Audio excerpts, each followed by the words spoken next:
மாண்புமிகு பேரவைத் தலைவர் அவர்களே, மாண்புமிகு அமைச்சர் பல்வேறு புள்ளி விவரங்களை தந்தார். எனக்கும் அது ஒரு வகையில் ஐயப்பாடோடு இருந்த என்னை தெளிவுபடுத்தும் என தான் எண்ணி இருந்தேன். ஆனால் அவர் பேசும் பொழுது நீங்கள் ஒன்று செய்யவில்லை என்று சொன்ன அண்ணனை பார்த்து இருக்கிறேன். மேலூர் என்ற பொது தொகுதியில் உங்களை நிற்க வைத்து திராவிட முன்னேற்ற கழக தொண்டன் வெற்றி பெற்று இன்றைக்கு மாண்புமிகு அமைச்சர் ஒன்று அடுத்து பேரவை அனுமதி அலுவல் நேரம் நீட்டிக்கப்படுகிறது. அண்ணல் அம்பேத்கருக்கு நன்றி. அண்ணல் அம்பேத்கர் இடஒதுக்கீடு, எங்கள் தளபதியின் பிரச்சாரம், எங்கள் எதிர்கட்சி தலைவர் பிரச்சாரம், கருப்பு சிவப்பு வேட்டி கட்டிய உண்மையான கட்சிக்காரன் போட்ட ஓட்டு எங்கள் அமைச்சர். விட்டுடு, அடுத்ததுக்கு வர பேரவைத் தலைவர் அவர்களே, பொதுப்பணித்துறை அமைச்சர் அவர்கள் பேரவைத் தலைவர் அடுத்து வர கடைசி விளக்கம் சுருக்கமா. இதே தமிழகத்தில் மன்னிக்கணும், இதே தமிழகத்தில் நாம் சார்ந்திருக்கிற சமூகம், அது எந்த சமூகமாக இருந்தாலும் தனது பெயருக்கு பின்னால் அந்த ஜாதியின் பெயர் தான் தொன்று தொட்டு இருந்திருக்கிறது. அது யார் என்று சொல்ல விரும்பவில்லை. ஆனால் தன் பெயருக்கு பின்னால் ஜாதி என்று போட்ட அந்த ஜாதியின் பெயரை ஒட்ட வெட்டி தூக்கி எறிந்துவிட்டு இன்றைக்கு BA, BSc, MA, MSc, MCom, BE என்று போட்டுக் கொள்ளுகிற காலத்தை உருவாக்கியது திராவிட இயக்கம், பெரியார், அண்ணா, கலைஞர், திமுக என்பதால் தமிழகத்தில் அடித்தட்டு என்பதை நான் பதிவு செய்ய விரும்புகிறேன். மாண்புமிகு பொதுப்பணித்துறை அமைச்சர் காங்கிரஸ் சார்பா நான் கொஞ்சம் பேசிடுறேன். பேசுங்க. மாண்புமிகு பேரவைத் தலைவர்களே, மேடம் நான் உங்க சார்பா பேசிடுறேன். மேடம் பேரவைத் தலைவர் அவர்களே, உங்களுடைய மூத்த உறுப்பினர் சொன்னாரு, நீங்க மேலூர்ல நின்னீங்க, நாங்க தான் காரணம் அப்படின்னு. நிறைய இடத்துல இந்த திமுக அடிக்கடி சொல்லிக்கிட்டே இருக்கிறாங்க, காங்கிரஸ் ஜெயிச்சதுக்கு நாங்க தான் காரணம், விசிக ஜெயிச்சதுக்கு நாங்க தான் காரணம், IML ஜெயிச்சதுக்கு நாங்க தான் காரணம்னு. நாங்க பதிவு பண்ணிடுறேன், இல்ல இது ஒரு ஜனநாயக விவாதம், பதிவு பண்ணிடுறேன். கிட்டத்தட்ட 22-23 கட்சி கூட்டணி திராவிட முன்னேற்ற கழகம் கடந்த 10 வருஷமா 3 முறை மிகப்பெரிய வெற்றி, ஒத்துக்கிறோம். நீங்க தான் ஆளுங்கட்சி, ஒத்துக்கிறோம். ஆனால் 2026ல தமிழக வெற்றி கழகம் தனி பெரும் கட்சியாக நில்லுங்க, தனி பெரும் கட்சியாக நின்று 108 தொகுதி வாங்கியிருக்கோம். தனி பெரும் கட்சி, வெறும் இளைஞர்கள் மட்டும்.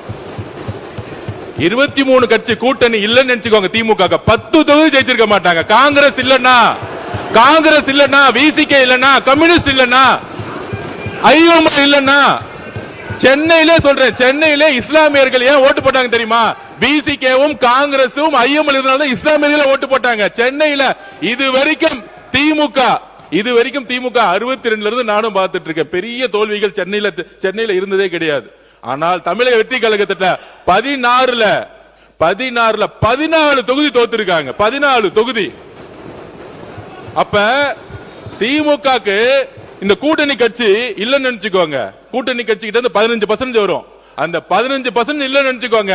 சென்னையில அந்த 2 தொகுதி கூட ஜெயிச்சிருக்க முடியாது. தமிழ்நாட்டுல 10 தொகுதி ஜெயிச்சிருக்க முடியாது. நீங்க இன்னைக்கு எதிர்க்கட்சியா உட்கார்ந்தது காரணம் காங்கிரஸ், நீங்க எதிர்க்கட்சியா உட்கார்ந்தது காரணம் கம்யூனிஸ்ட், நீங்க எதிர்க்கட்சியா உட்கார்ந்தது காரணம் IML, நீங்க எதிர்க்கட்சியா உட்கார்ந்தது காரணம் VCK, நீங்க எதிர்க்கட்சியா உட்கார்ந்தது காரணம் கூட்டணி. இத ஞாபகம் வச்சுக்கோங்க.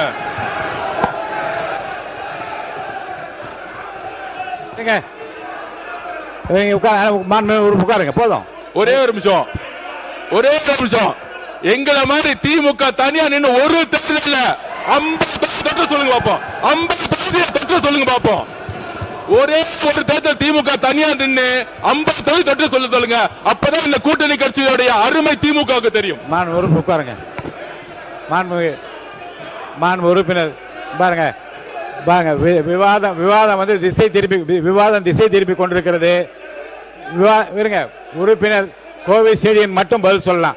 உறுப்பினர் கோவை செடியன் மட்டும் அனுமதி, அவர் மட்டும் பதில் சொல்லலாம். மற்ற இனி இந்த விவாதத்துக்கு புள்ளி வைக்க விரும்புகிறேன். கோவை செடியன் பதில் சொன்ன அடுத்த கட்டத்துக்கு போக வேண்டும். உட்காருங்க, அவர் மட்டும் தான் பேசணும். மாண்புமிகு பேரவைத் தலைவர் அவர்களே, நீங்கள் எல்லாம் வெற்றி பெற்றதற்கு எதிர்க்கட்சியில் இருப்பதற்கு நாங்கள் தான் காரணம் என்கிறார். நான் ஒன்றை சொல்ல விரும்புகிறேன். ராஜீவ்காந்தி படுகொலை பாரத பிரதமராக இருந்தவர் ஆனதற்கு பிறகு ஒற்றை இடத்தில் தான் துறைமுகத்தில் வெற்றி பெற்றார். ராஜீவ்காந்தி தான் சொல்ல, ராஜீவ்காந்தி படுகொலையான பொழுது ஒற்றை இடத்தில் தான் ஜெயித்தார், துறைமுகத்தில். வேடிக்கையோடு சொல்லுவார், கடலாடி வருவாய் என காத்திருந்தேன் வரவில்லையே தம்பி என்று சொல். அது ஆக அதையும் ராஜினாமா செய்தார். வெறும் பூஜ்ஜியம் திராவிட முன்னேற்ற கழகம், பூஜ்ஜியத்திலிருந்து இந்த தமிழகத்தை ராஜ்யமாக ஆண்ட இயக்கம் திராவிட முன்னேற்ற கழகம். வெற்றி தோல்வி வரும் போகும், அது நிரந்தரம் அல்ல. அதற்காக விடாப்பிடியாக பேசுவது என்பது நியாயமும் அல்ல, முறையும் அல்ல. எதையும் எதிர்கொள்ள திமுக தயார்.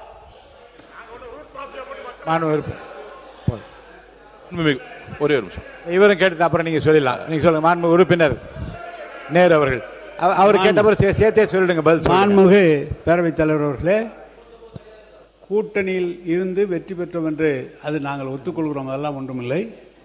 எங்களுடைய கூட்டணியில் இருந்து வெற்றி பெற்றவருடைய ஆதரவோடு தான் நீங்கள் இன்றைக்கு ஆட்சி அமைத்திருக்கிறீர்கள். அதை செஞ்சீங்க. உங்களுக்கு அவ்வளவு ரோசமா தனியா நின்னா அவரை வெளியே அனுப்பிச்சு விட்டு ஆட்சி வந்தீங்க. ஏன் வெளியே, ஏன் அவர் வந்து 80ல தோத்து போய் நின்ன போது காங்கிரஸை கை கொடுத்தது திமுக இல்லைன்னா காங்கிரஸே வந்திருக்காது. எப்படி அப்படி சொல்றது? சவால்கள், எதிர் சவால்களுக்கு ஒரு முற்றுப்புள்ளி வைக்கிறேன். மாண்பு பொதுப்பணித்துறை அமைச்சர், இதோடு இந்த விவாதத்துக்கு முற்றுப்புள்ளி வைத்து விட்டு மானிய கோரிக்கைக்குள் நான் போக வேண்டும். மாண்புமிகு பேரவைத் தலைவர் அவர்களே, இங்கு ஒவ்வொரு கட்சிக்கும் தனித்த அடையாளம் இருக்கிறது. ஒரு தேர்தல் முடிஞ்ச பிறகு யாருக்கு யாருடன் சேர வேண்டும், யாருடன் ஆட்சி அமைக்க வேண்டும், அந்தந்த கட்சியோட நிலைப்பாடு. இது யாருக்கும் அடிமை கிடையாது. ஒரு தேர்தல் முடிஞ்சவன கூட்டணி முடிஞ்சிடும். நம்பர் 1. நம்பர் 2 சொல்றது, அண்ணன் மூத்த உறுப்பினர் சொன்னாரு, நாங்கள் யாருடைய தோல்விகளையும் நாங்க எதையுமே தவறா பேசல. நாங்க சொல்ல வருதுன்னா, திமுக இவர்களால் தான் கூட்டணி கட்சி வெற்றி பெறுதுன்னு ஒரு ஆதிக்க மனப்பான்மை இருக்கு பாத்தீங்க. அந்த ஆதிக்க மனப்பான்மை தான் நாங்க கொஸ்டின் கேட்கிறோம். அந்த ஆதிக்க மனப்பான்மை தவிர எல்லாரும் சேர்ந்துதான் ஒரு வெற்றியை உருவாக்கி இருக்காங்க. அதை பதிவு பண்றோம். எல்லா கட்சிகளும் சேர்ந்து ஒரு கூட்டணி உருவாக்கிய பொழுது அந்த வெற்றிக்கான காரணம் எல்லா கட்சிகளும் சமமா சொல்லணும். நாங்க என்னாலதான் நீங்க வெற்றி பெற்றீங்க, என்னாலதான் விசிக வெற்றி பெற்றது, என்னாலதான் நீங்க இந்த இடத்துல அந்த ஆதிக்கம் தவறுங்கிறத நாங்க பதிவு பண்றோம். உறுப்பினருக்கு முற்றுப்புள்ளி வைக்கிறேன். வெற்றியும் தோல்வி மக்களாலே வந்தது, ஏற்றுக்கொள்வோம். மாண்புமிகு உறுப்பினர் தலவாய் சுந்தர் ஒரு கேள்வி கேட்கிறேன், கிளாரிபிகேஷன். உறுப்பினர் தலவாய் சுந்தர் வாங்க. என்ன இப்ப என்ன பேச விரும்புறீங்களா? பாருங்க. உறுப்பினர் கே என் நேரு அவர்கள். மாண்புமிகு பேரவைத் தலைவர் அவர்களே, எங்களால தான் அவங்க வெற்றி பெற்றாங்கன்னு நாங்கள் சொல்றோம். இல்லை, அவங்களும் சேர்த்து தான் நீங்க வெற்றி பெற்றாங்க. நாங்கள் தனியா நின்னாங்க, அவங்க எங்களை விட்டுட்டு. எங்கேயாவது தமிழ்நாட்டில் இடத்த வெற்றி பெற்றிருக்காங்களா கேளு. வெற்றி பெற்றிருக்காங்க கேளு. திமுக இல்லைன்னா அவங்க வெற்றி பெற முடியாது. போதும், இந்த கேள்வி போதும். அவை முன்னவர் போதும்.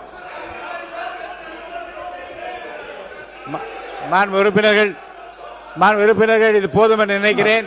அவை முன்னவர் மாண்பு பேரவைத் தலைவர் அவர்கள், அவை முன்னவர் விவாதம் மானிய கோரியை விட்டு பேச வேண்டிய நேரத்தை மாறி மாறி அரசியல் பேசிக் கொண்டிருக்கிறோம். நான் பேசுறேன். அதனாலதான் இல்ல, ஆகவே நான் ஒன்றை சொல்ல விரும்புகிறேன். 97 பேர் வச்சுட்டு ஒரு ஆட்சி, அவங்களுடைய சப்போர்ட் நீங்க பண்ணிட்டு இருந்தீங்க. அவங்களுக்கு ஏதாவது ஹெல்ப் பண்ணீங்களா?